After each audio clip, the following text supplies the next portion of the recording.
नमस्ते और आज के इस खास विश्लेषण में आपका स्वागत है।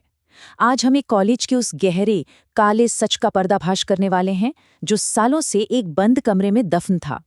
बात हो रही है एक ऐसी लाइब्रेरी की जिसने खौफ की एक ऐसी दास्तान रची जिस पर यकीन करना सच में मुश्किल है। लेकिन देखिए, आज हम सिर्फ अफवाहों या हवाई कहानियों की बात नहीं करेंगे। हम सबूतों, डेटा और एक प्रॉपर इन्वेस्टिगेशन के साथ इस रहस्य की गहराई में जाएंगे। तैयार हो जाइए, क्योंकि यह सफर आपका नजरिया पूरी तरह से बदलने वाला है। तो चलिए सीधा मुद्दे पर आते हैं। जरा इस चेतावनी पर गौर कीजिए। एक नियम हमेशा याद रखना, थर्ड फ्लोर वाली लाइब्रेरी के पास कभी मत जाना, दिन में भी नहीं और रात में तो भूल कर भी नहीं। बाप रे, ये कोई आम लाइन नहीं है।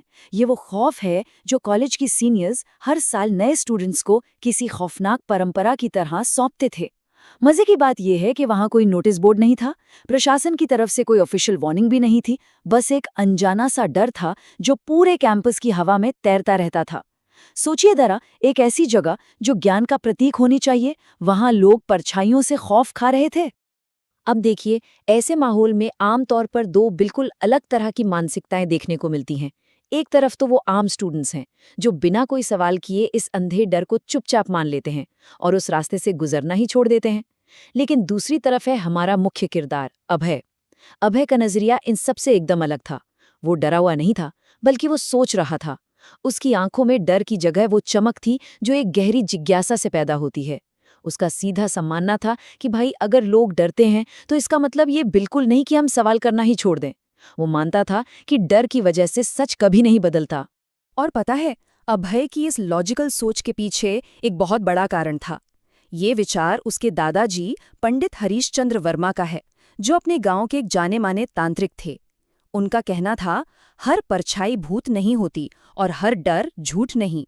बचपन से ही अपने दादाजी की ये गहरी बातें सुनकर अभय को ये समझ आ गया था कि डर से भागने के बजाय उसका तार्किक तरीके से विश्लेषण करना बहुत जरूरी है। और सच कहूं तो इसी वैज्ञानिक सोच ने अभय को इस पैरानॉर्मल इन्वेस्टिगेशन की नींव रखने के लिए प्रेरित किया। वो किसी भी कीमत पर जानना चाहता था कि उस लाइब्रेरी के बंद दरवाजों के पीछे वाकई कोई अलौकिक शक्ति है या फिर ये सिर्फ वक्त के साथ बुनी गई एक कोरी अफवाह है। खैर, जब अभय और उसके दोस्तों ने इस सच को जानने की पक्की ठान ही ली और प्रिंसिपल डॉक्टर शर्मा से सीधे जवाब मांगे, तो एक बेहद चौंकाने वाली टाइमलाइन सामने आई। हुआ कुछ यूं था कि आज से करीब 12 साल पहले शेखर नाम का एक जूनियर लाइब्रेरियन अपनी नाइट शिफ्ट के दौरान उसी लाइब्रेरी में बेहोश मिला था। उसकी आंखें खुली थीं, पर वो एक शब्द भी नहीं बोल पा रहा था। और सबसे खौफनाक बात तो ये थी कि ठीक 3 हफ्ते बाद उसने अचानक ये कहकर नौकरी छोड़ दी कि वो मुझे पढ़ते हुए देखती रहती है। रोंगटे खड़े कर देने वाला बयान है ना? बस उसी दिन के बाद से प्रशासन ने उस लाइब्रेरी को हमेशा हमेशा के लिए सील कर दिया। अब यहाँ से हमें आधुनिक पैरानॉर्मल इन्वेस्टिगेशन का असली तरीका देखने को मिलता है। कॉलेज प्रशासन की सख्त मनाही के बावजूद अभय की टीम ने डॉक्टर सिद्धार्थ मेहता को अपने साथ लिया, जो इन मामलों के जाने माने विशेषज्ञ थे। जरा उनके इन्वेस्टिगेशन टूलकिट पर नजर डालिए।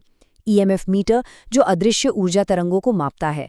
थर्मल सेंसर, जो तापमान में होने वाली अचानक और रहस्यमय गिरावट को पकड़ता है।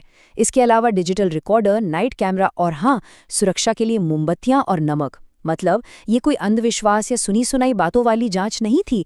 ये पूरी तरह से डेटा संचालित एक वैज्ञानिक दृष्टिकोण था। उनका सीधा सा मकसद था किसी भी अनजान ऊर्जा को मापना और उसे पुख्ता तौर पर रिकॉर्ड करना।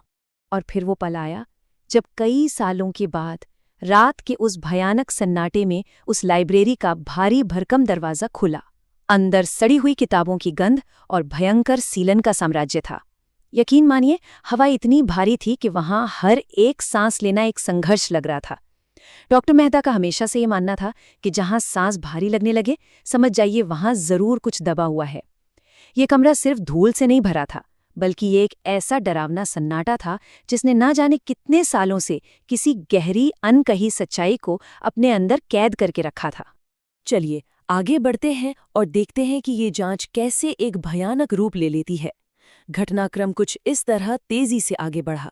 पहली रात जैसे ही इन्वेस्टिगेशन शुरू हुई, ईएमएफ मीटर की सुई अचानक पागलों की तरह तेजी से ऊपर चली गई।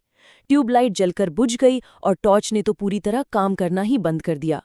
दूसरी रात और भी ज्यादा खौफनाक थी।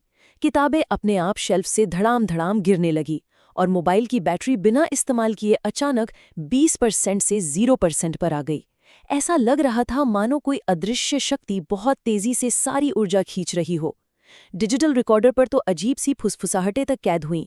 और तीसरी रात तो सच में हद ही हो गई। लाइब्रेरी का सारा भारी फर्नीचर इधर उधर बिखरा पड़ा था।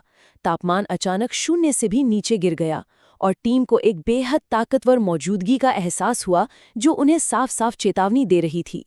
अब यहाँ सबसे दिलचस्प और खतरनाक बात ये निकल कर आई कि उस बंद कमरे से छेड़छाड़ करने का नतीजा सिर्फ उस लाइब्रेरी तक ही सीमित नहीं रहा। जैसे ही वो सोई हुई ऊर्जा डिस्टर्ब हुई, वो अनजान साया मानो पूरे कॉलेज कैंपस में फैल गया। रात में अचानक लड़कियों के रोने की अजीब और डरावनी आवाजें आने लगीं। हॉस्टल की खिड़कियों पर रहस्यमयी परछाइयां दिखने लगीं। वॉशरूम के बंद दरवाजों के पीछे कदमों की आहटें सुनाई देने लगीं और खाली क्लासरूम्स की आखिरी बेंच पर ऐसा लगने लगा जैसे कोई बैठा हो। इस सब से कॉलेज प्रशासन पूरी तरह से घबरा गया और नौबत यहां तक आ गई कि अभय की टीम को सस्पेंड करने की धमकी दे डाली गई। जब विज्ञान और सारी मॉडर्न मशीनें उस बढ़ती हुई शक्ति को शांत करने में पूरी तरह से नाकाम रहीं, तब डॉक्टर मेहता एक ऐसे इंसान को लेकर आए जो इन चीजों को एक बिल्कुल अलग और पारंपरिक नजरिए से समझता था। बाबा सत्यदेव, सफेद धोती, कंधे पर झोला और माथे पर भस्म। उनकी आंखें ऐसी थीं जैसे उन्होंने इस दुनिया के पार भी बहुत कुछ देखा हो। लाइब्रेरी के दरवाजे पर पहुंचते ही उन्होंने बिना किसी उपकरण के उस भारी ऊर्जा को तुरंत महसूस कर लिया और एक बहुत ही खौफनाक बात कही, ये आत्मा डरी हुई नहीं है, ये आत्मा नाराज है। अब इस बिंदु पर आकर ये पूरी केस फाइल एक बिल्कुल नया मोड़ ले लेती है और हमारे सामने सबसे महत्वपूर्ण और सबसे बड़ा सवाल खड़ा होता है, आखिर वो आत्मा चाहती क्या थी? वो क्यों इतने सालों से उस अंधेरे बंद कमरे में कैद थी? और जब इन्वेस्टिगेशन टीम वहां गई तो अचानक वो इतनी ज्यादा आक्रामक क्यों हो गई? सच कहूं तो यही वो एक सवाल है जो इस पूरी घटना को सिर्फ एक डरावनी भूतिया कहानी की श्रेणी से निकालकर एक बहुत ही गहरे और दर्दनाक रहस्य में बदल देता है। तो सबसे अहम बात ये सामने आती है कि जब बाबा सत्यदेव ने अपने खास मंत्रों के जरिए उस शक्ति से संवाद करने की कोशिश की, तो 20 साल पुराना एक बेहद ही दर्दनाक सच दुनिया के सामने आया। उनके डिजिटल रिकॉर्डर पर एक टूटी हुई, कांपती हुई आवाज ने जो कहा, वो सचमुच दिल दहला देने वाला था। वो आवाज उसी लाइब्रेरी में काम करने वाली एक महिला की थी।